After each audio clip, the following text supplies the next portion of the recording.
السلام عليكم ورحمة الله وبركاته. حياكم الله متابعين قناة مربين الدواجن بسوريا أينما كنتم، حياكم الله. ما شاء الله تبارك الرحمن.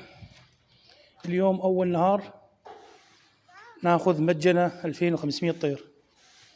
في مقولات قبلنا الأجيال اللي قبلنا إنه السلم ينطلع درجة درجة، والواحد يمد إجرياته على قد فراشه، واحنا اتبعنا هاي المقولات اللي ما في يعني البركة القديمة اللي راحت. احنا ان شاء الله بدنا مقدرين الكلام اللي قالوا لنا اياه واللي وصلوا لنا اياه.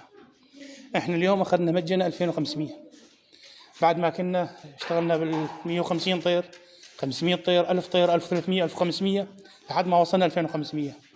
طبعا كثير من الناس تقول لي يا اخي هاي المصلحة هاي فيها خسارة فيها ربح. نعم شيخ، اي مصلحة في الدنيا فيها خسارة وربح. اللي ربي أي شيء، أي ترباية الأرواح من حيوانات فيها موت وفيها خسارة وفيها ربح وفيها ربح، فيها كل شيء. فإحنا اختارنا نتعامل مع الله عز وجل ونقصد الله عز وجل بشغلنا بعملنا، نريد الرزق الطيب اللي نطعمي فيه أولادنا. طبعا شباب في تكلفات كثيرة بالمجنة. إحنا اللي يريد يستفسر عنها يتابع الفيديو، يحط لنا لايك واشتراك، لا ينتشر هذا الفيديو مشان تستفيد كل المربين وكل اللي قاصدين الرزق الطيب الحلال. احنا اخذنا هذا المجن لمدة سنة، اخذناه لمدة سنة بعدتها كامل، العدة كامل. احنا ما علينا الا ننزل فيها صوص، ندفع فلوس وننزل صوص. العلف عندنا كل شيء امورنا جاهزة، وفي ناس خيرة كثيرة تحب الخير للناس، وأني من ضمنهم إن شاء الله. أي إنسان يقصدني بالعمل أنا جاهز لفعل الخير بإذن الله رب العالمين، والنصيحة الطيبة إن شاء الله. طبعا هنا إخواني هاي الخيطان، هاي الخراطيم موجودة، الخزانات، وهاي طبعا الأولاد عم ينظفوا فيها. طبعا بعد المدرسة ينظفوا فيها إن شاء الله. أهم شيء النظافة، تعقيم، وبعدين نشتغل. البردات شغالة.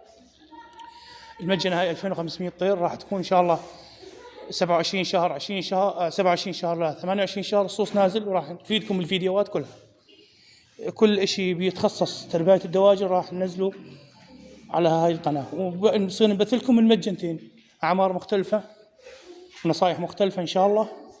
وإحنا بإذن الله ما نقصر.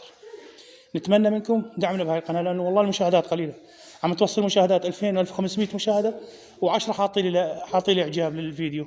طيب يا أخي من خسران شيء، حط له إعجاب للفيديو مشان الفيديو هذا ينتشر لكل مربين الدواجن القاصدين العمل الحلال الطيب. فأتمنى الرزق للجميع، وسامحوني على الإطالة، ورجاء أخير أنكم تدعونا أنه الله يفتح علينا في هذا المدينة الجديدة. جزاكم الله الجنة والرزق الطيب الحلال لكل المسلمين.